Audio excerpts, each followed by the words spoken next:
ఒక క్వశ్చన్ అడుగుతాను Stella, public పాయింట్లో పబ్లిక్ పాయింట్. రాజు ఫేమ్ని స్టెల్లా వాడుకుంది. ఆబ్వియస్గా ఈరోజు నాకు స్టెల్లా రాజ్ 777 ఉందంటే ఆయన పెట్టిన భిక్షం అది. ఆయన లేకపోతే అసలు who is Stella Raj 777 channel ఎందుకు చూస్తారు? అదే అట్లని అడిగారు, విన్నావా పోనీ ఇది క్వశ్చన్ విన్నావా? ఇది ఎప్పుడైనా విన్నావా ఈ టాక్? అడుగుతారు. స్టెల్లా రాజు వల్ల స్టెల్లా ఫేమ్ వచ్చిందంటే రాజు వల్లనే వచ్చింది, ఇంకో ఆప్షన్ లేదు ఆడ.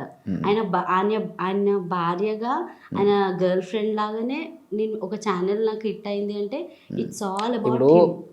ఎందుకు బేసిక్గా ఆమె కష్టపడ్డది చెప్పాలంటే. ఇప్పుడు 10 మంది ఛానల్ పెడతారు, కానీ ఆమె వెనకాల ఉండే ఆమె టాలెంట్ తోటి ఇప్పుడు మనం వరకు పూజ చేస్తాం, కానీ తర్వాత నుంచి ఆమె కదా బేసిక్గా ఆమె టాక్టివ్ కాబట్టి ఏమి ఎట్లా మాట్లాడే ఎట్లా సో దానివల్ల రీచ్ ఎక్కువ వచ్చింది. సో దానివల్ల చేసుకుంటూ వెళ్ళిపోతుంది, కంటిన్యూ చేస్తుంది. నీకు దాని మీద అంత ఇంట్రెస్ట్ లేదు, దాన్ని అది క్రియేట్ చేసుకుంది అది.